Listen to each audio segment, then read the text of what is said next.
चलिए देखते हैं क्या क्या हो रहा है। आज हमारी क्लास शुरू होने वाली है। जो भी बच्चे आज हमसे जुड़े हुए हैं, गुड मॉर्निंग सोनू चौधरी जी, बहुत बहुत आभार आपका। सब फटाफट जुड़िए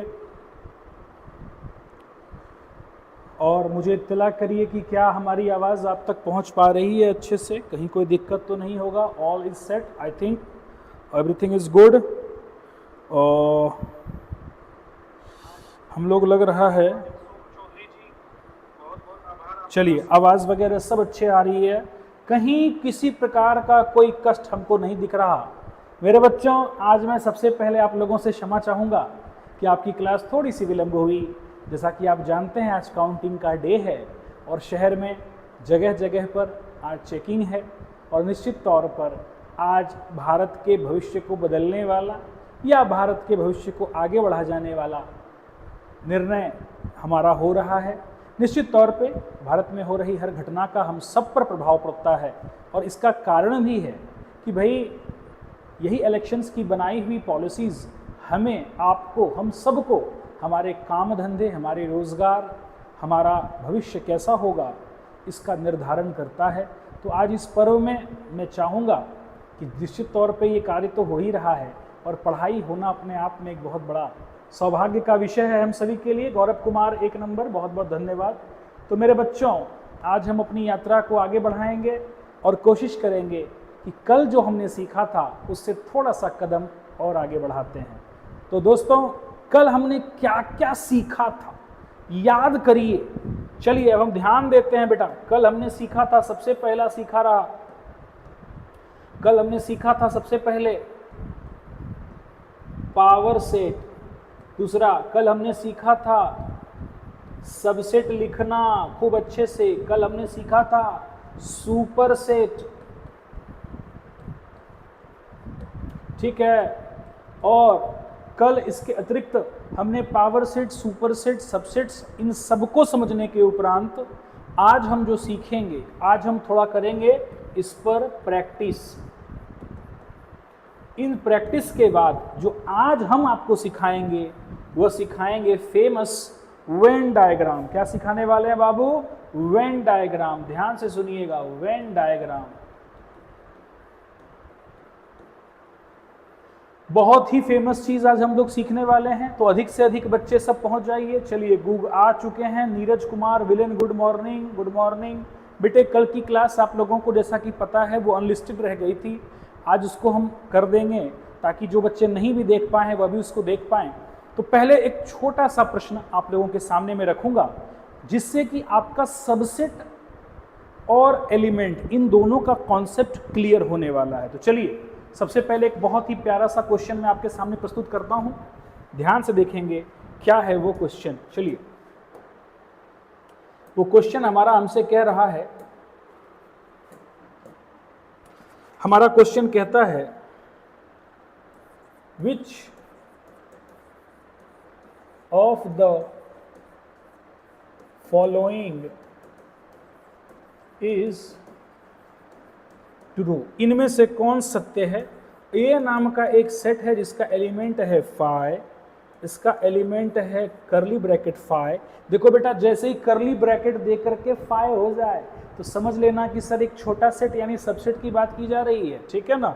इसके बाद हमारा एलिमेंट है 1, इसके बाद हमारा एलिमेंट है 1 एंड फाई, और इसके बाद हमारा एलिमेंट है 2। तो इसमें से अब आपको स्टेटमेंट दिया गया है ढेर सारा। इन स्टेटमेंट्स को देखते हैं कि कौन कौन सा सही है और कौन कौन सा गलत। तो चलिए शुरुआत करेंगे हम लोग बढ़िया से। क्या है मेरा स्टेटमेंट भाई? कहता है sir phi belongs to A. दूसरा स्टेटमेंट कह रहा है curly bracket phi belongs to A. तीसरा हमारा स्टेटमेंट कहता है करली ब्रैकेट 1 बिलोंग्स टू ए। हमारा चौथा स्टेटमेंट कह रहा है बाबू, ध्यान से देखते चलना, 2 एंड फाई, ठीक है, इज सबसेट ऑफ ए। बहुत बढ़िया। पांचवा एलिमेंट हमारा कहता है कॉन्सेप्ट कि 2 इज सबसेट ऑफ ए। छठा हमारा कह रहा है 2 comma curly bracket 1 is not subset of A. सातवां हमसे कहता है curly bracket 2 comma curly bracket 1 is not subset of A। 8वां नंबर हमसे कह रहा है बेटा curly bracket 5 curly 5 curly bracket 1 comma 5 is subset of A। बिल्कुल सही। और 8वां के बाद हमारा चलेगा 9वां नंबर, ध्यान से देखिएगा, कह रहा है curly bracket 5 is subset of A. तो कहता है कि सर इन सारे क्वेश्चंस को आप बढ़िया से पहले पढ़िए, अब पढ़ लेने के बाद हमको बताना है कि कौन सा स्टेटमेंट ट्रू है और कौन सा स्टेटमेंट फॉल्स। बेटा एक छोटी सी बात ध्यान से सुनिए, ध्यान से सुनिए। एक सिंबल होता है यह जिसको हम कहते हैं बिलोंग्स टू, और एक सिंबल होता है ये जिसको हम लोग कहते हैं सबसेट। एक बात याद रखना, जीवन में बिठा के याद रखना, अगर सबसेट के बारे में कहेगा, सबसेट के बारे में कहेगा, तो एक तो फाई जो होता है वो सभी का सबसेट होता है। इसके अतिरिक्त अगर एक भी एलिमेंट हमको लिखना हो तो हमेशा जैसे मैं लिखूंगा 1, तो 1 इज सबसेट ऑफ किसी भी सेट ए। इसका मतलब है कि कर्ली ब्रैकेट के अंदर ही एलिमेंट होगा तभी वह सबसेट होगा, यानी एक छोटा सेट ही किसी बड़े सेट का सबसेट हो सकता है। अगर ये दो कॉन्सेप्ट आपको क्लियर है तो देखिए आप कैसे इस क्वेश्चन को उड़ा रहे हैं। पहला क्वेश्चन कहता है, ध्यान से देखो, फाई बिलोंग्स टू ए। ए नाम के सेट में, ए नाम के सेट में फाई मौजूद है सर? यस सर मौजूद है। तो फाई एलिमेंट है सेट ए का? यस सर ट्रू है। तो इसका मतलब ये स्टेटमेंट मेरा हो जाएगा ट्रू। बिल्कुल सिंपल, क्योंकि फाई इस सेट में मौजूद है। एकदम ध्यान से, एलिमेंट मौजूद है तो बिलोंग करेगा, कहीं कोई दिक्कत हमको नहीं होना चाहिए। दूसरा, curly bracket phi belongs to A. देखो बउआ, करली ब्रैकेट ए, करली ब्रैकेट ए भी एक एलिमेंट है। किसका एलिमेंट है? इस दिए गए सेट का एलिमेंट है करली ब्रैकेट फाई। तो यस सर, ये स्टेटमेंट भी हमारा क्या हो जाएगा? ट्रू हो जाएगा, इसमें कहीं कोई हमको शक नहीं है। तीसरा स्टेटमेंट देखिए बाबू, क्या कहता है? Curly bracket phi belongs to set A. जा भाई, कांड हो गया। ए अकेला है। अगर यह स्टेटमेंट होता कि सर 1 बिलोंग्स टू ए तो ये ट्रू होता, समझ रहे हैं मेरी बात को। लेकिन अगर लिख दिया करली ब्रैकेट 1 तो it must be subset of A. यह सबसेट होना चाहिए था, न कि एलिमेंट, क्योंकि एलिमेंट होता है तो अकेला होता है। और इस पूरे सेट को आप ध्यान से देखिए तो 1 जो है वह अकेला है। 1 बिलोंग भले कर सकता है सेट ए से, सबसेट नहीं होगा। और अगर इसको सबसेट होना है तो इसको गुरु करली ब्रैकेट में होना चाहिए। किस ब्रैकेट में? करली में। करली ब्रैकेट 1 अगर होता तो हम कहते कि हाँ सर ये सबसेट है। इसका ये मतलब है कि ये स्टेटमेंट मेरा गलत है, फॉल्स है। आगे बढ़ते हैं, कहता है 2 and 5। भाई मेरे, ये रहा 2 और ये रहा 5, ठीक है सर, दोनों अलग अलग है। जब इसमें एलिमेंट्स है और जब इसका हम सबसेट लिखेंगे तो ये संभावना बनती है कि 2 और 5 एक बार एक साथ आ सकता है करली ब्रैकेट में। लेकिन सुनो, अगर 2, एकदम ध्यान से बेटा, अगर 2 और 5 दोनों है तो ये करली ब्रैकेट में आएगा तो ये एक छोटा सेट बनाएगा जो कि सबसेट होगा सेट ए का। जो कि बिल्कुल स्टेटमेंट मेरा ये ट्रू है, एकदम सही स्टेटमेंट है, कहीं कोई दो राय नहीं। चलिए आगे बढ़ते हैं। कहता है 2 बिलोंग सबसेट ऑफ ए। कांड हो गया ना। 2 जब भी होगा यह बिलोंग्स टू 8 होगा, ना कि अगर ये करली में होता, करली ब्रैकेट में होता तो हम कहते कि हाँ सर ये स्टेटमेंट सही है। लेकिन 2 चूंकि करली ब्रैकेट में नहीं है तो सर ये सबसेट तो नहीं हो सकता। इसका मतलब ये स्टेटमेंट मेरा फॉल्स है। बेटा समझ पा रहे हो? अभी तक हमने जितना बताया, क्या आपको सब समझ में आ रहा है कि एलिमेंट को कैसे हम देखते हैं और सबसेट को कैसे देखते हैं? जरा चैट बॉक्स में लिख करके हमको फटाफट बताइए तो समझ में आ रहा है कि नहीं आ रहा है, जल्दी।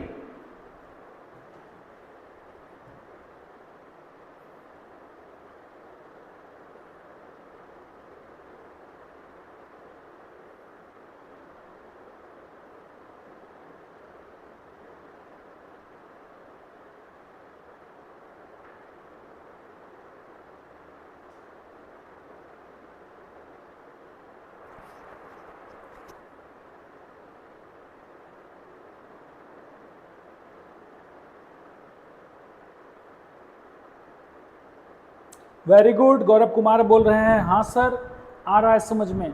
बेटे बहुत बहुत धन्यवाद। चलिए अपनी यात्रा को हम आगे बढ़ाते हैं। अगला स्टेटमेंट पढ़िए क्या बोलता है। सर करली ब्रैकेट के अंदर 2 है, देखिए 2 है एंड करली ब्रैकेट 1। सर करली ब्रैकेट 1 कैसे हो सकता है?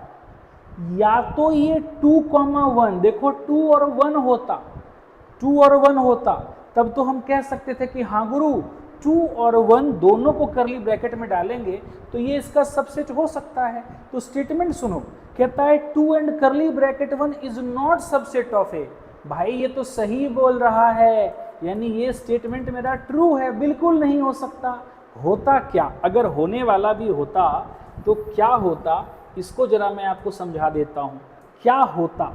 अगर होने का होता तो ये होता 2,1 सबसेट ऑफ ए, ये स्टेटमेंट होना चाहिए था। समझ रहे हैं मेरी बात को? और क्वेश्चन कहता है कि सर 2 करली ब्रैकेट सबसेट नहीं है, तो हाँ भाई तुम ठीक ही बोल रहे हो, बिल्कुल सही बोल रहे हो कि सबसेट नहीं होगा। होगा तो क्या होगा? 2,1 सबसेट ऑफ ए, क्योंकि देखिए यहाँ 2 है और यहाँ 1 है, ये दोनों एक साथ होकर के सबसेट बन सकता है। अगला देख बाबू क्या कहता है, करली ब्रैकेट 2 और करली ब्रैकेट 1। अरे वाह गुरुजी, कहीं नहीं लिखा हुआ है करली ब्रैकेट 2 और curly bracket 1 is subset of A. ये स्टेटमेंट बिल्कुल सही है कि ऐसा नहीं होगा सर, क्योंकि आपके दिए गए सेट में ना तो 2 एलिमेंट करली ब्रैकेट में है ना तो 1 एलिमेंट करली ब्रैकेट में है। तो सही क्या होगा? यही स्टेटमेंट सही होगा। अगर ऐसा होता तो इसका मतलब मेरा आंसर बिल्कुल सही होता। अगर ऐसा नहीं है तो इसका मतलब पहले ही बोल चुका है कि हाँ सर ये भी सबसेट नहीं है, अर्थात मेरा ये स्टेटमेंट बिल्कुल सही है। अगला स्टेप बाबू ध्यान से देखना, ध्यान से पढ़ना। कहता है फाई। हाँ भाई बाप फाई है। करली ब्रैकेट, देखो करली ब्रैकेट भी है इसके अंदर, फाई के अंदर, एंड 1,5 करली ब्रैकेट। पहचानो बाबू 1, करली ब्रैकेट 5।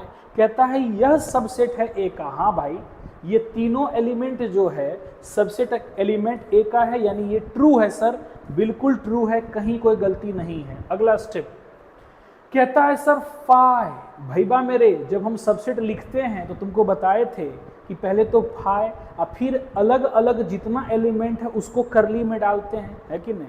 देखिए यहाँ पर एक करली ब्रैकेट 5 में ही एलिमेंट है, इसको जब तुम सबसेट में लिखोगे तो जो ये एलिमेंट है इसके ऊपर भी एक चढ़ जाएगा करली ब्रैकेट, यानी वो सबसेट की तरह लिखा जाएगा। तो यस, यह एलिमेंट सेट ए में बिलोंग करता है। ये स्टेटमेंट बिल्कुल सही है, सही है, सही है। अगर यह सवाल आर.डी. शर्मा का बना लेते हैं तो सबसेट्स और एलिमेंट्स में जो एक कन्फ्यूजन क्रिएट होता है बच्चों को, वह कभी नहीं होगा लिखने में। मैं उम्मीद करता हूँ कि ये पूरा का पूरा प्रश्न आपको खूब अच्छे से समझ में आ गया होगा। और ये आर.डी. शर्मा एक्सरसाइज 1.4 का सबसे बेस्ट शॉट था। इसके अलावे जितना ऊपर का क्वेश्चन है, कहाँ तक भाई? 15 नंबर तक सब क्वेश्चन हल्के हैं, इससे भारी कुछ नहीं है, सब हल्का है। ये सबसे बेस्ट शॉट था क्योंकि ये आपके कंसेप्ट को टेस्ट करता है। मेरे बच्चों आप जल्दी से बताइए लिख करके, कहीं कोई कष्ट अगर किसी बच्चे को है तो, ताकि हम आगे बढ़ेंगे। और अब हमारा शुरू होने वाला है वेन डायग्राम। टॉपिक का नाम है बेटा वेन डायग्राम। आपको है 30 सेकंड का ब्रेक, जल्दी से बताइए।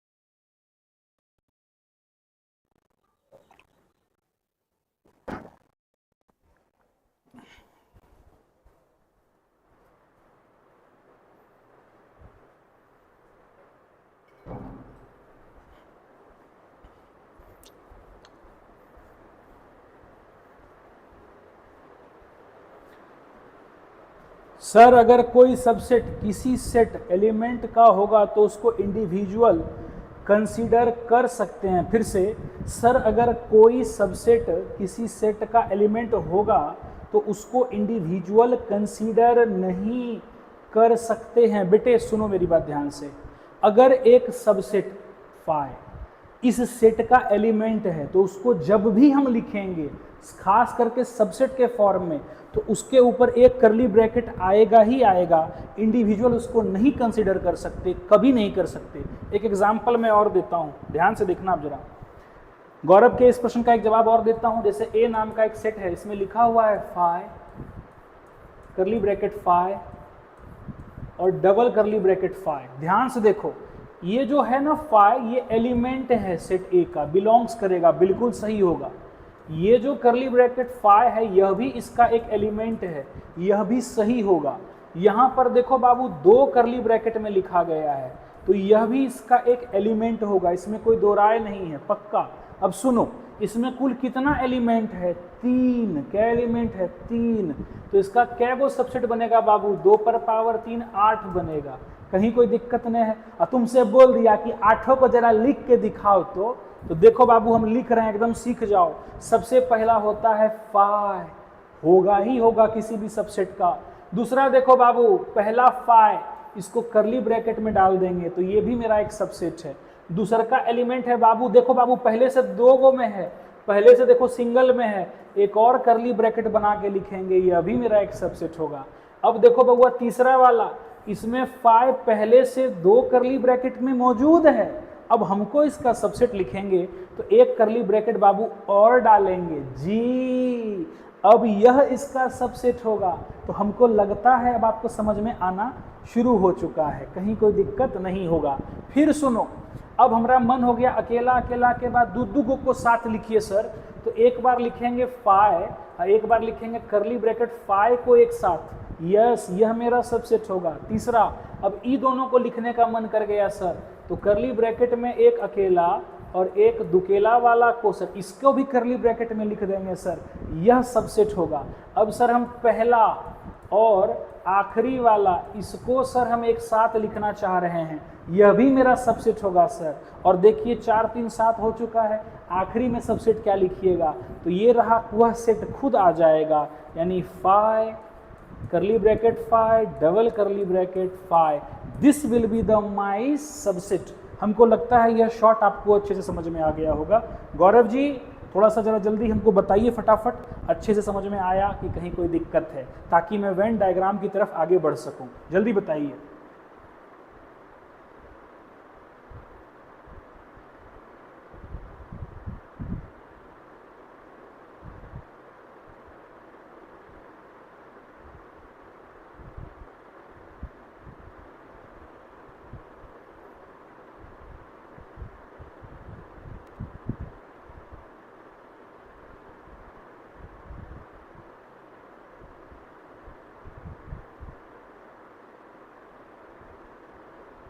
चलिए, आर्यन गेमिंग जी लिख रहे हैं यस सर आ चुका है। गौरव जी अभी तक आपने जवाब नहीं दिया, हम आपके जवाब का वेट कर रहे हैं ताकि मैं संतुष्ट होकर आगे बढ़ सकूं कि हाँ सर आपको जो बताया जाना था वो समझ में आ गया। गौरव कह रहे हैं कि F1 को 1 और 1 को नहीं लिख सकते। बेटे आपको ऐसे नहीं लिखा जाता, मैं फिर से बता देता हूँ जैसा कि आपने कहा है। एक बच्चे का सवाल फिर मैं सुन लेता हूँ। कहता है एक सेट है जिसमें लिखा हुआ है F1, ठीक है गौरव, तुम बताओ कि इसमें कितने एलिमेंट हैं, कितने एलिमेंट हैं?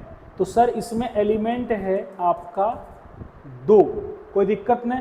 तो भैया मेरे ध्यान से देखना, अगर इसमें 2 एलिमेंट है तो इसका टोटल सबसेट कितना बनेगा? 2 पर पावर 2 यानी 4 बनेगा। तो पहला सबसेट होगा फाई, दूसरा हो जाएगा F, फिर हो जाएगा 1 और लास्ट में हो जाएगा F1। गौरव एक साथ सवाल और पूछना चाहता है, सुनना। गौरव कहता है कि सर अगर F1 दिया हुआ है तो क्या इसको हम अलग अलग नहीं लिख सकते हैं? ऐसे नहीं लिख सकते, नहीं लिख सकते, कभी नहीं लिख सकते। क्यों नहीं लिख सकते? क्योंकि रूल कहता है कि अगर दिया गया एलिमेंट ऑलरेडी एक सबसेट के फॉर्म में है तो आप उसको अलग नहीं कर सकते, कभी नहीं कर सकते। मुझे लगता है कि गौरव इस बात से अच्छे प्रकार से समझ में आ चुके होंगे, उनको कहीं कोई दिक्कत नहीं रही होगी कि अगर जैसे 1 और 5 था दिया हुआ, अगर वो साथ में है तो आप उसको अलग मत नहीं कर सकते। जब भी उसका सबसेट लिखेंगे तो 1 5 को एक साथ ही लिखना पड़ेगा, उसको आप अलग नहीं कर सकते।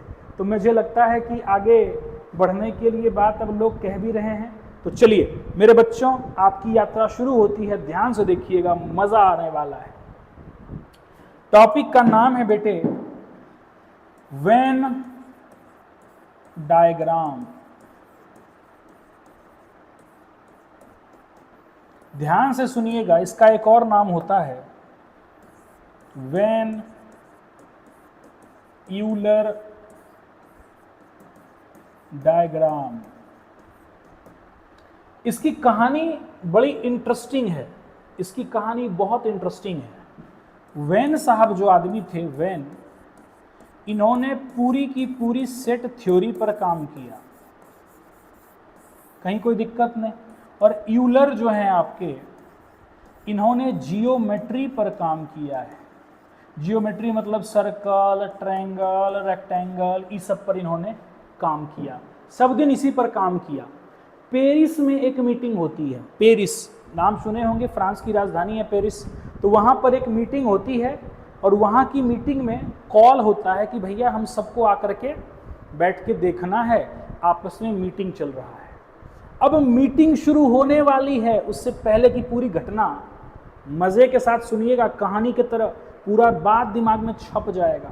तो चलिए शुरू करते हैं। अब कहानी शुरू हो चुकी है। बाबा वैन ट्रेन में बैठ चुके हैं, ट्रेन में बैठ चुके हैं बाबा वैन, ठीक है ना, एकदम ट्रेन में देखो बैठ गया है बाबा वैन। वहाँ कहाँ पे बैठा है? स्विट्जरलैंड में। इसको जाना कहाँ है? पेरिस। किससे मिलने? यूलर से, एकदम दोनों मिलने जा रहा है। तो पहले अब जब यूलर यानी वैन ट्रेन में बैठ गया है, सिनेमा सब में देखते हो ना, लाल सिंह चड्ढा में देखना, उसमें आमिर खान जो है बैठा हुआ है ट्रेन में और हीरोइनी को अपना कहानी सुना रहा है कि मैंने ही शाहरुख खान को बचपन में ऐसे करना सिखाया था। समझ रहे हो ना? बकथोथी का भी है, हो सकता है, आई डोंट नो, है ना, कि शाहरुख खान को ऐसे करना हम ही सिखाए थे। तो यही यात्रा वृत्तांत चल रहा है। कहाँ चल रहा है भाई मेरे? ट्रेन में यात्रा वृत्तांत हो रहा है। और इस समय वेन सोच रहे हैं कि उन्होंने क्या क्या किया अपने जीवन काल में। तो चलो सबसे पहले हम यूलर ने क्या क्या किया इसको समझने की चेष्टा करते हैं। इस टॉपिक का नाम है ऑपरेशन ऑन सेट्स। ये कौन सोच रहा है? ये सोच रहा है वेन। सबसे पहले बेटा एकदम ध्यान से देखना, जो सबसे पहला टॉपिक आता है उसका नाम है यूनियन। इसका सिंबल होता है यू के जैसा। यूनियन होता क्या है बेटा? ध्यान से सुनो। ए नाम का अगर एक सेट है जिसके एलिमेंट हैं 1 2 3, बी नाम का एक सेट है जिसका एलिमेंट है 2 3 4, एकदम प्रेम से कि 1 2 3 और 2 3 4, तो कहता है कि गुरुजी ए यूनियन बी करके दिखाइए, अर्थात 1 2 3 का यूनियन करके दिखाइए 2 3 4। बेटे अगर तुम यूनियन का बात सुनोगे ना, यूनियन शब्द का मतलब समझोगे, तो यूनियन का मतलब होता है मिलन, भेंट करना, मिलन कर लेना, दोस्ती कर लेनी। यूनियन का देखो साइज कैसा होता है, कप के जैसा होता है, ऐसे कप। इस कप में ए भी कुछ कंट्रीब्यूट करेगा, बी भी कुछ कंट्रीब्यूट करेगा, दोनों मिलकर चीजों को संग्रहित करेगा, एक साथ लाएगा। तो देखो बबुआ क्या हो रहा है। सर ये तो कमाल हो गया, ध्यान दीजिएगा, ए का सब एलिमेंट लिख दीजिए। तो 1 2 3 लिख दिए सर, कहीं कोई दिक्कत नहीं है। अब बोलता है बी का भी एलिमेंट लिखिए। तो देखो बी में 2 और 3 है, 2 और 3 पहले से मौजूद है। तो जो पहले से लिखा हुआ है बाबू, सेट का रूल क्या कहता है कि सर एक आइटम को एक बार लिखना होता है, 5 बार मत लिखिए। तो 2 3 पहले से लिखा हुआ है, तो 2 3 जैसा है वैसा हो जाएगा। और यहाँ पर जो बचा हुआ एलिमेंट है वह हो जाएगा 1 2 3 4, अर्थात जो ए में है उसको लिखो, जो बी में है उसको लिखो, जो कॉमन है वह भी लिखा जाएगा, लेकिन सिर्फ एक बार लिखा जाएगा। समझ में आ रही है ये बात? कॉमन चीज दो बार नहीं लिखा जाएगा। इसी को कहते हैं ए यूनियन बी। और इसी बीच एक बच्चा और बोला गया कि गुरुजी जरा सा बी यूनियन ए करके देखिए। तो बाबू देखो बी में एलिमेंट क्या लिखल बारे, 2 3 4। एकरा यूनियन केकरा से करब, ए 1 2 3 से। तो लिखो बाबू, सबसे पहले देखो बी के सारे एलिमेंट्स को लिख दो। बहुत बढ़िया, कहीं कोई दिक्कत है? नहीं सर। तो देखो बउआ, अब ए का एलिमेंट को लिखने चले तो सर 2 और 3 तो पहले से लिखल बा, इसको फिर लिखें क्या? नहीं, एक ही बार लिखते हैं। तो बचा हुआ एलिमेंट बचा 1। तो अब आपसे कोई पूछता है कि क्या A union B B union A के बराबर है? तो देखो ए यूनियन बी तुमको प्राप्त हुआ 1 2 3 4 रूपी सेट, और बी यूनियन ए तुमको प्राप्त हुआ 2 3 4 1। तुमको बताए थे ना कि 2 सेट बराबर कब होता है, नंबर ऑफ एलिमेंट समान होना चाहिए। तो इसमें भी 4 एलिमेंट और इसमें भी 4 एलिमेंट। Okay sir. और जो एलिमेंट होने चाहिए दोनों में समान होना चाहिए, यानी इसमें 1 2 3 4, इसमें 1 2 3 4। यस, दोनों आपस में बराबर होगा गुरुजी। सेट में दोनों एलिमेंट क्या हो जाएगा, बराबर। तो कौन सोच रहा है, वेन क्या सोचा, यूनियन के बारे में। क्या ये बात समझ में आ गई सभी बच्चों को? अगर ये सबको समझ में आ चुका है तो जल्दी से यस सर या नो सर, जो भी आपको समझ में आया है, अगर समझ में आया तो यस सर लिख करके बताइए फटाफट।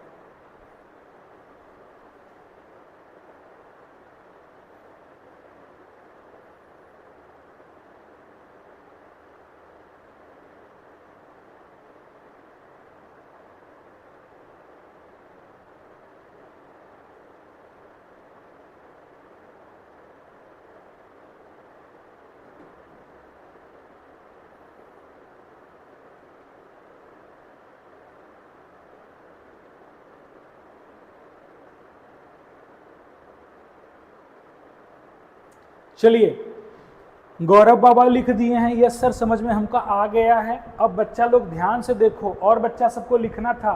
सब बच्चा लगता है कुछ और देखने में मगन है क्या जी? आर्यन गेमिंग को भी यस सर समझ में आ चुका है। बहुत बच्चे बाबू, बहुत गलत बात है। क्लास जब चले तो आपको प्रेजेंट रहना बहुत ज़रूरी है। सत्य है कि हम लोग थोड़ा सा है ना चुटकुला, शेर, ये सब थोड़ा रंगीन बात थोड़ा नहीं करते, लगभग ना के बराबर ही करते ही नहीं है। थोड़ा बहुत मजाक वजाक कर लिए लिटिल बिट, वो भी नाम मात्र का। तो इसका ये मतलब थोड़े है कि यार तुम समझ रहे हो ना, क्लास अटेंड किया करो बाबू, है कि नहीं? जो ऐसा करता है उसको भगवान उसका भला करे, काय को अपने को पढ़ना, वो उसका काम, अपना काम है अच्छे से पढ़ना। चलिए अगले टॉपिक पे तरफ आते हैं। अगला टॉपिक आपके सामने प्रस्तुत है। अभी वेन दूसरे बारे में बोल रहा है कि सर इंटरसेक्शन। इंटरसेक्शन का ऐसे होता है सिंबल, कप जो है ऐसे बाबू उल्टा रहता है, कप ऐसे उल्टा होता है। उल्टा कप में तुम पानी डालोगे बाबू तो पानी नहीं जमा होगा, पानी छिटक जाएगा। और उल्टे कप में जो पेंदा होता है, पेंदा नीचे वाला हिस्सा गोल टाइप का, उसमें 2-4 बूंद पानी जरूर जमा हो जाएगा। तो आइए इंटरसेक्शन क्या कहता है। अगर ए नाम का एक सेट है 1 2 3 और बी नाम का एक सेट है 2 3 4, और हमसे कोई कहे कि गुरु ए इंटरसेक्शन बी लिखो, तो 1 2 3 इंटरसेक्शन 2 3 4। एकदम ध्यान से देखना, इंटरसेक्शन मतलब जो दोनों में कॉमन हो। इसका मतलब जो दोनों में कॉमन हो उसको लिखना है। तो देखो बउआ 2 3 और 2 3 दोनों में कॉमन है, तो दोनों से कॉमन निकल जाएगा और एक सेट बनेगा 2 3, यानी यह हो गया मेरा ए इंटरसेक्शन बी। इसी बीच कोई बच्चा बोल दिया कि गुरुजी बी इंटरसेक्शन ए करके दिखाओ। तो भाई बी में तुम्हारा है 2 3 4, ए में तुम्हारा है बाबू 1 2 3। इंटरसेक्शन मतलब दोनों में जो कॉमन हो, जो दोनों में प्रेजेंट हो। तो देख बउआ 2 3 हियाँ भी है, 2 3 हियाँ पर भी है, तो इसका मतलब 2 3 ही आएगा। इससे तुमने एक शिक्षा और ली कि गुरुजी ए इंटरसेक्शन बी प्रायः बी इंटरसेक्शन ए के बराबर होता है। कम्यूटेटिव लॉ फॉलो करता है जी, ये सब बाद में बताएंगे, अलजेब्रा जब पढ़ाएंगे तब वहाँ सिखाएंगे ये सब, लेकिन हम तुमको सारा विधि पहले बता रहे हैं ताकि यही चीज़ जब तुम दोबारा पढ़ो तो एक बात तुम दो दो बार पढ़ लोगे। जब 2 बार पढ़ता है बच्चा तो दिमाग में खन खन याद रहता है। हमको लगता है कि यह बात सबको समझ में आ गया होगा, इंटरसेक्शन सबको समझने में कहीं कोई दिक्कत नहीं रही होगी। चलिए आगे बढ़ते हैं बेटा, ध्यान से देखिएगा, अगला इंटरेस्टिंग पॉइंट है। इसी में कहता है सर तीसरा, डिस, नाम सुन लीजिएगा, टॉपिक का नाम क्या कहता है, ध्यान से देखना। इसी में टॉपिक का नाम है डिसजॉइंट सेट। वैसा सेट जो डिसजॉइंट हो, डिस माने टूटा हुआ। जैसे तुम किसी का सुने हो ना गाना, एगो आता है एमबीए बंटाई नाम है उसका, एमीबे बंटाई, वो गाना नहीं गाता है, वो सबको डिस करता है। डिस का मतलब पाइलिंग करना, अपनी भाषा में गाना में गाली गलौज करना, उसको नीचा दिखाना, इसको कहते हैं डिस करना, समझ रहे हैं ना। अब बहुत फेमस है ही एमीबे बंटाई, बड़ा अच्छा गाना गाता है, उसका आधा गाना तो वल्गर ही होता है, लेकिन फिर भी लोग पसंद करते हैं, है कि नहीं, क्योंकि आम बोलचाल की भाषा में प्रायः मित्र आपस में एक दूसरे को, समझ रहे हैं ना, ओशो कहते हैं कि मित्र में अगर मित्रता में गाली ना हो तो वह मित्रता पक्की नहीं समझी जाती। अर्थात कि भैया अगर तुमको कोई गाली दे देता है तो तुम क्या कहते हो, रे तुम्हारा मुँह तोड़ देंगे, बोलते हो ना ये बात। तो ओशो कहते हैं कि मित्रता का संबंध इतना मजबूत हो जाता है, इतना प्रगाढ़ हो जाता है कि जब आप किसी को गाली भी दे देते हैं और अगर आपका दोस्त उस बात को बुरा नहीं मानता तो सोचो कितनी पक्की दोस्ती है। तो यही होती है दोस्ती की परिभाषा।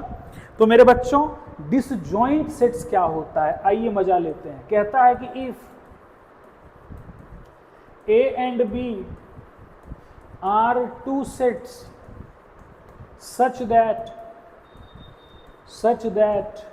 कि A intersection B is equal to phi, यानी कि एम्प्टी सेट। अर्थात A तथा B दो ऐसे सेट हों जिसमें कुछ भी कॉमन नहीं हो इंटरसेक्शन करने पर, और B इंटरसेक्शन A करने पर भी हमको जब फाई मिले, क्या मिल जाए भैया, फाई, यानी कुछ भी कॉमन हमको नहीं मिले, कुछ भी हमको कॉमन नहीं मिले, यानी हमको मिले फाई, तो हम कहते हैं सेट्स आर डिसजॉइंट। कैसे, ध्यान से देखो बेटा।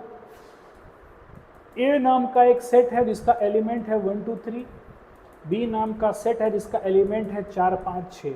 तुमसे कहा गया कि गुरु ए इंटरसेक्शन बी करके दिखाओ, तो 1 2 3 का इंटरसेक्शन तुमने किया 4 5 6 के साथ। भाई मेरे, इस दोनों में तुमको कुछ भी कॉमन दिखता है, कोई एलिमेंट कॉमन दिख रहा है नहीं, तो इसका मतलब सर हमको कुछ कॉमन नहीं दिखा, यानी खलिया सेट, एम्प्टी सेट। इसी को क्या लिख देंगे गुरु, फाई लिखेंगे, कहीं कोई दिक्कत नहीं है। इसके बाद फिर बोला कि सर बी इंटरसेक्शन ए करके दिखाइए। अरे भाई बाप कर दो ना यार, पहले 4 5 6 लिखेंगे, इंटरसेक्शन 1 2 3 करेंगे, तो देखो इसमें भी कछु कॉमन तुमको नहीं दिख रहा, इसका मतलब ये हो जाएगा फाई के बराबर। तो मेरे बच्चों याद रखिए कि इफ, इसी बात को हम ऐसे लिखते हैं कि if A intersection B is equal to phi, that means कि A and B are disjoint set, disjoint set. अगर ए तथा बी सेट में कुछ भी कॉमन नहीं है, है ना, तो इसको हम कहते हैं डिसजॉइंट सेट। ठीक है, चलिए आगे बढ़ते हैं बबुआ, ध्यान से। सर लगता है आप बंटाई के फैन हैं। नहीं भाई, हम लोग बंटाई के फिलहाल तो फैन नहीं हैं, तो इसी बात को हम लोग थोड़ा सा आगे बढ़ाएंगे, ठीक है ना। अब हम लोग थोड़ा सा और आगे बढ़ते हैं बाबू। देखो इसका सिंपल सा मीनिंग है बाबू कि अगर इसका सिंबॉलिकली रिप्रेजेंटेशन नहीं दिया जाता, प्रायः बुक्स में इसको ऐसे ही लिख देता है कि if A intersection B is equal to phi, यही हो जाता है आपका डिसजॉइंट सेट।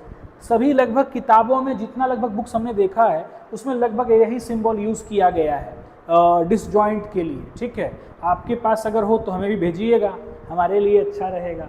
चलिए, सूर्य प्रताप सिंह जी ने ऐसा पूछा है तो मैंने आपको बता दिया। चलिए अपनी इस यात्रा को थोड़ा सा और आगे हम बढ़ाएंगे और अब हम सीखेंगे subtraction of, difference of sets. आ जाइए बेटा, ध्यान से देखते हैं क्या नाम है टॉपिक का।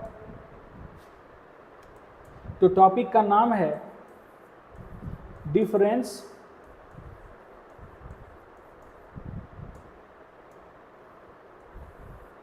Of sets. ए नाम का एक सेट है 1 2 3 और बी नाम का एक सेट है 2 3 4। तो कहता है गुरु ए को बी से घटाइए और दूसरा कहता है बी को ए से घटाइए। बड़ा इंटरेस्टिंग चीज़ है।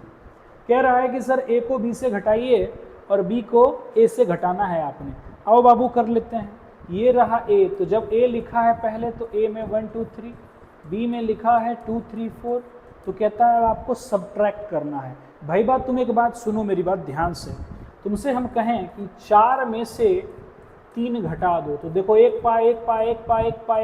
पाई बचेगा, इसलिए एक ही काउंटिंग 1 होती है ना। अर्थात कि 3 जो था वह उसमें घुसा हुआ था। तो डिफरेंस में एक्चुअल में क्या होता है डिफरेंस में क्या होता है मेरे बच्चे ध्यान से समझिएगा कि अगर ए सेट में से हमको बी को घटाना है तो हम उसी को घटाते हैं जो दोनों में कॉमन होता है। तो सुन लो मेरी बात ध्यान से। ए में से, इसका मतलब है ए में से उन एलिमेंट्स को हटाएं जो ए तथा बी दोनों में मौजूद हैं। यानी आप उसी को हटाओगे जो ए और बी दोनों में है। तो पहले लिखा है ए से हटा दीजिए, 2 और 3 देखो बाबू कॉमन है, तो यहां बचेगा केवल और केवल 1। क्या बचेगा आंसर? 1। सर बी का जो 4 है उसका क्या हुआ? भाई उसको छोड़ दो उसके हाल पर, उससे हमको कोई मतलब नहीं है। ए सेट में जो पहले लिखा हुआ है उसमें से हटा देते हैं किसको? जो कॉमन है ए तथा बी में। अगेन बी में देखो बाबू लिखा हुआ है 2 3 4 माइनस ए यानी 1 2 3। तो बी में से उनको हटाओ जो दोनों में मौजूद है। तो देखो 2 और 3 सर यहाँ भी है, 2 और 3 यहाँ भी है, तो इसको हटा देंगे किससे? बी से, जो पहले लिखा है। ओके सर, तो बचेगा क्या मेरा बचेगा 4। सर जो 1 है उसका क्या हुआ? अरे भाई जो सेकेंड नंबर में बचता है उससे हमको कोई लेना देना नहीं है, प्रथम में से जो बचेगा वही मेरा फाइनल आंसर होगा। तो मुझे लगता है क्या ये कॉन्सेप्ट सभी बच्चों को समझ में आ गया? अगर आ गया है मेरे बच्चों तो जल्दी से अपनी हाँ या ना लिख करके बताइए जल्दी से।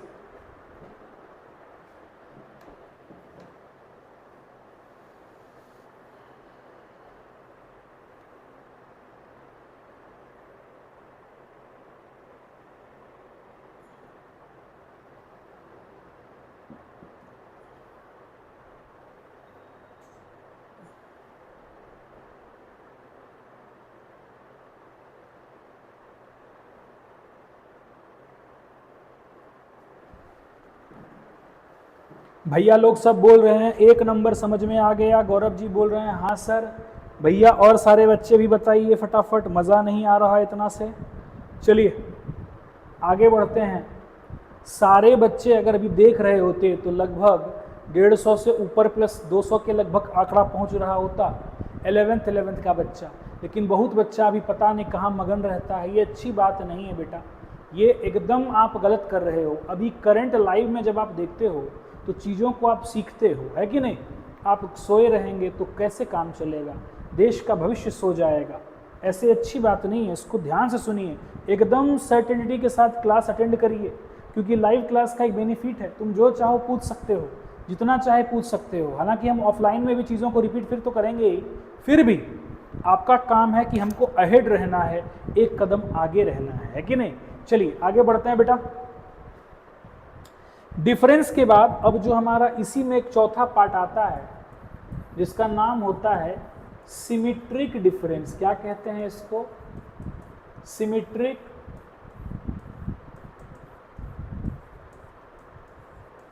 Difference. Sir what do you mean by the symmetric difference? ध्यान से सुनिएगा, इसका सिंबल होता है ए सिमेट्रिक डिफरेंस बी।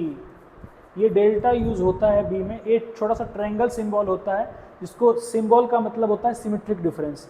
ए सिमेट्रिक डिफरेंस बी कहता है कि गुरु तुम पहले ए माइनस बी किए, जी सर, तुम फिर से बी माइनस ए किए, जी सर, अब दोनों का यूनियन कर दो भाई बा, तो A minus B union B minus A is called symmetric difference. जी तो आइए मजा लेते हैं बाबू, मजा लेते हैं। ए नाम का एक सेट है 1 2 3, बी नाम का एक सेट है 3 4 5।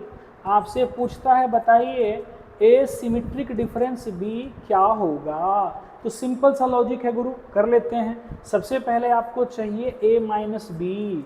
ए माइनस बी का मतलब क्या होगा रे, 1 2 3 में घटा लोगे 3 4 5 भाई बा, ये दोनों में कॉमन का बाड़े, कॉमन का बात तो 3 कॉमन बा सर, तो ए से कॉमन में हट जाई, बची है 1 2, ठीक बना। फिर निकाला बउआ बी घटाओ ए, यानी 3 4 5 में से घटा देना है ए, यानी 1 2 3 को। तो बाबू दोनों में कॉमन क्या है सर, 3 कॉमन है दोनों में, तो 3 हटा दो, बी में क्या बचेगा बाबू 4 5। अब आंसर लिखने की बारी सर, ध्यान से देखिएगा आंसर कैसे लिखेंगे सर। आंसर लिखिए सर, तो सर ए सिमेट्रिक डिफरेंस बी बराबर ए माइनस बी का यूनियन बी माइनस ए सर। ओके सर, ए माइनस बी क्या प्राप्त हुआ गुरु आपको, ए माइनस बी आपको प्राप्त हो रहा है 1 2 यूनियन बी माइनस ए क्या प्राप्त हुआ आपको 4 5। चलिए दोनों को जरा हम सर यूनियन कर लेते हैं, तो ये हो जाएगा 1 2 4 5। जी यही मेरा सही आंसर होगा सर। यूनियन मतलब ए का भी एलिमेंट लिखो और बी का भी एलिमेंट लिख दो। कॉमन नहीं है तो उससे क्या मतलब है भाई, जो है तो है, ए का भी डालेंगे बी का भी डालेंगे, यही रूल कहता है। तो हमको लगता है कि सलीमा देखने में यस सर आ गया। मेरे बच्चों क्या ये टॉपिक समझ में आया आपको, सिमेट्रिक डिफरेंस? जल्दी से ज़रा अगले 30 सेकेंड 10 सेकेंड में फटाफट हमको ज़रा लिख करके बताइए, तभी हमको मज़ा आएगा सीखने सिखाने में। जल्दी।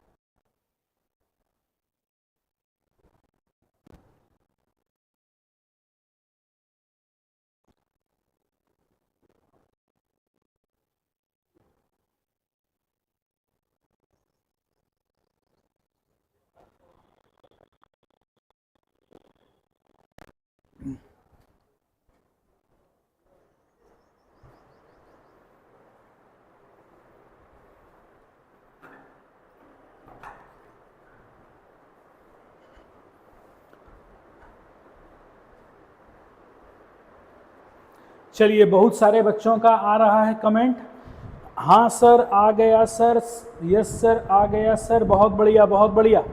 मेरे बच्चों अगर तुम लोग सलीम देख चुके हो, ठीक है ना, क्या कहते हैं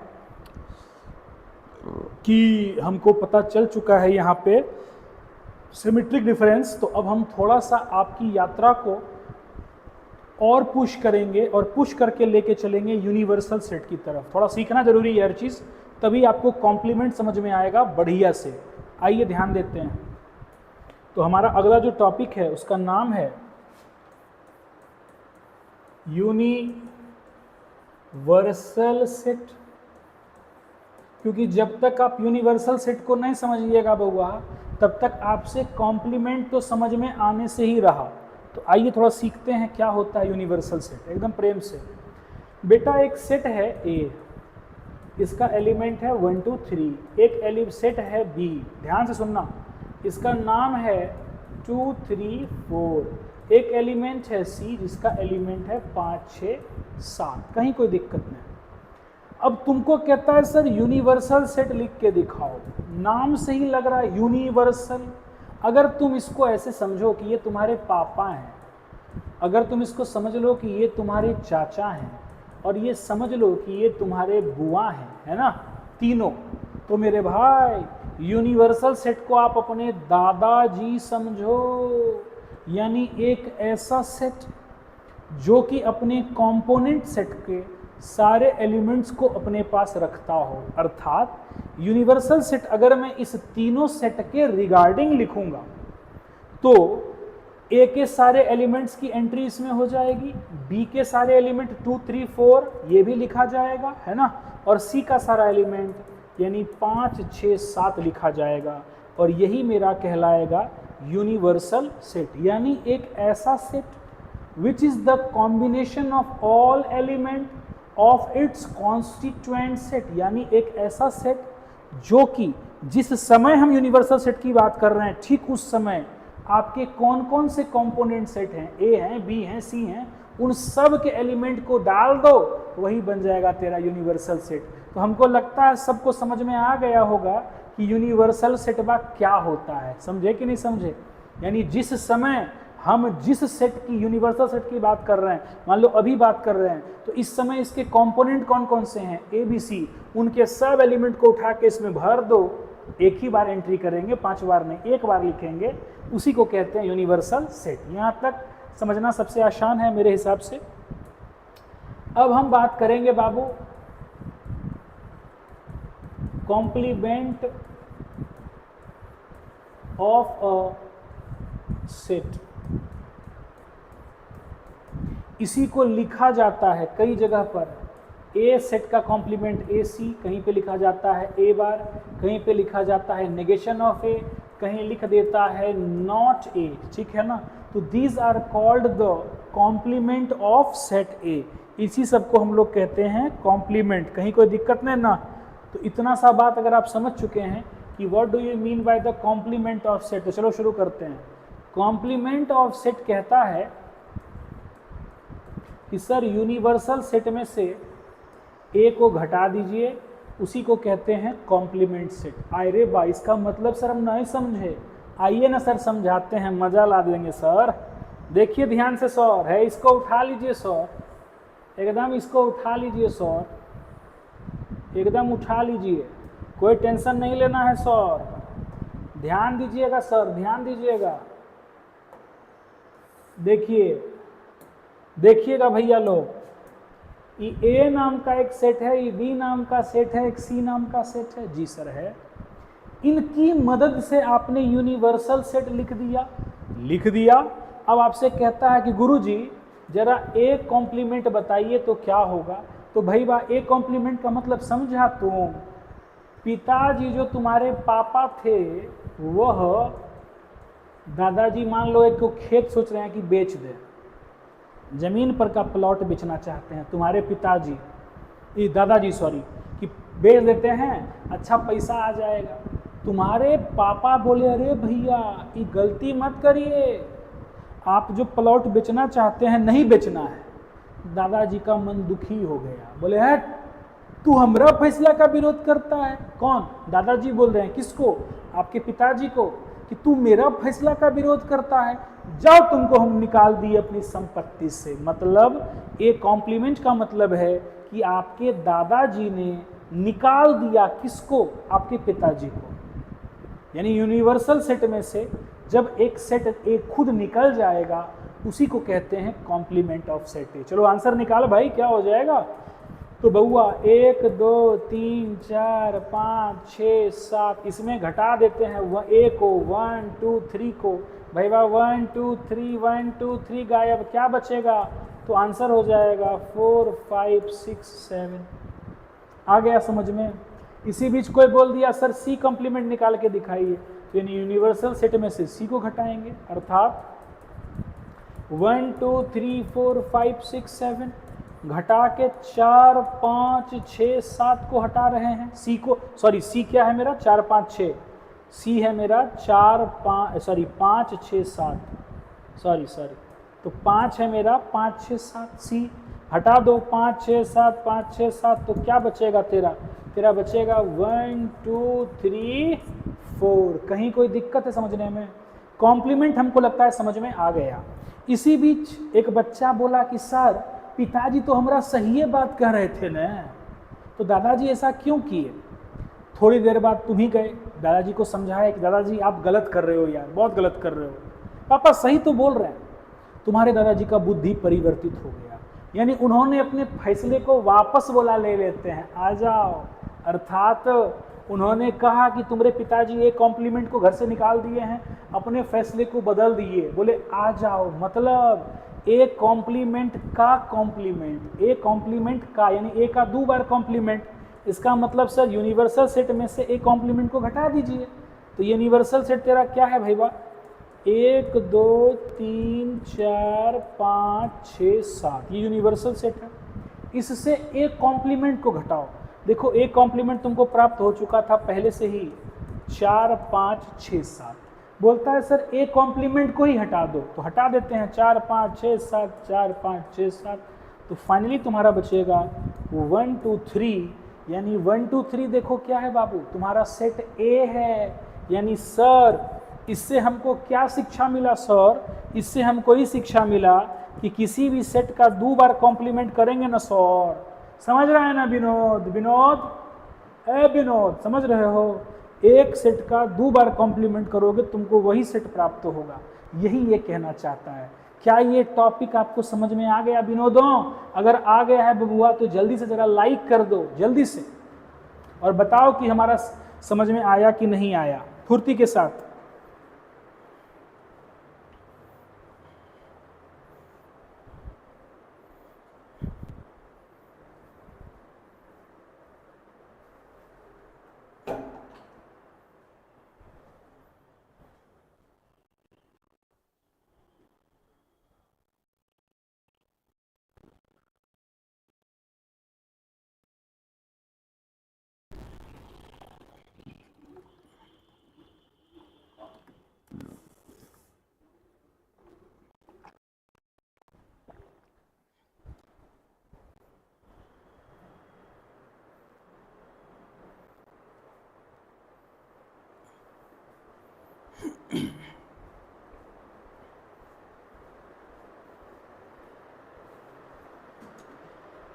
आ गया sir, yes yes yes. Vinod अब सुनो, अब बढ़िया से सुनो। खेला हो चुका है। क्या हो गया खेला? देश में भी सुन रहे हैं, हो रहा है। अब क्या हुआ हमको नहीं पता, अभी तो मैं क्लास में मगन हूँ, लेकिन इतना ज़रूर कहूँगा कि विनोद तुमने आज क्या क्या सीखा? तुमने सीखा यूनियन, तुमने सीखा इंटरसेक्शन, तुमने सीखा डिफरेंस, तुमने सीखा सिमेट्रिक डिफरेंस, तुमने सीखा कॉम्प्लीमेंट, उसके बाद तुमने सीखा यूनिवर्सल सेट के बारे में। और ये बेटा कौन सोच रहा है? वेन कहाँ सोच रहा है? ट्रेन पे चल रहा है, उसके दिमाग में कहानी चल रही है लाल सिंह चड्ढा की तरह, और वो कहाँ तक पहुँचा है? यहाँ तक पहुँच चुका है, कॉम्प्लीमेंट ऑफ सेट के तक। तो बेटा क्या हम वेन डायग्राम कुछ पढ़े? क्यों नहीं पढ़े? क्योंकि वेन अभी ट्रेन से चल रहा है, कहाँ पहुँचेगा? पेरिस। पेरिस में उसकी भेंट किससे होने वाली है? यूलर से। यूलर और वेन दोनों मिलेंगे, बैठेंगे, पार्टी करेंगे, और उनकी पार्टी के बाद कुछ नया निकल के आता है जिसका नाम है वेन यूलर डायग्राम। तो मेरे बच्चों अभी वेन की गाड़ी नहीं पहुंची है पेरिस, पेरिस पहुंचने ही वाली है। यहाँ तक के सफ़र में हमने आज जितना भी चीज़ सीखा, आज अगर आप इतना सीख चुके हैं, बढ़िया से सीख चुके हैं, तो सुन लीजिए, आर.डी. शर्मा एक्सरसाइज 1.5, हमारा मन कहता है तुम धुक्कड़ उड़ा दोगे, 2 कौड़ी का बना दोगे 1.5 को। इतना सिंपल है, मात्र 6 गो सवाल है, 2 कौड़ी का क्वेश्चन है, उड़ा के तुम रख दोगे। और कल जब गाड़ी पेरिस जाने में समय लगता है ना यार, पेरिस जब पहुंच जाएगा तब वेन उठेगा, हमारा यूलर आएंगे, दोनों साथ में क्लब में बैठ के पार्टी करेंगे, चर्चा करेंगे, और तब एक नया जन्म होगा वेन यूलर डायग्राम का। और वह डायग्राम का कल हम सीखेंगे। तो जितनी चीज़ें आज आपने सीखी, यही चीज़ कल फिर रिपीट होगी। इसीलिए आज की क्लास यहीं समाप्त होती है। आज मैंने जितना सिखाया आपको, आप इसको रिवीजन करेंगे, अच्छे से रिवीजन करेंगे। कल हम लोग पिक्टोरियल डायग्राम पर चलेंगे, और कल याद रखो बेस्ट डे होने वाला है, तुम्हारा मज़ा आ जाएगा। बड़ा से बड़ा क्वेश्चन सेट थ्योरी का फूंक दोगे, फूंक दोगे, फूंक दोगे। मिलते हैं कल, आज के लिए इतना ही। आज एक्सरसाइज 1.5 आर.डी. शर्मा का लगा के रखिएगा, कहीं कोई टेंशन नहीं होना चाहिए। मिलते हैं कल, आज के लिए इतना ही। कल सीखेंगे हम लोग वेन डायग्राम, और यकीन मानो बहुत बड़ा बड़ा फार्मूला जिसको याद करने में माथा को दर्द होता है ना बेटा, चुटकी बजा के कहोगे गुरुजी उड़ा दिए, दमिच नहीं है। Thank you.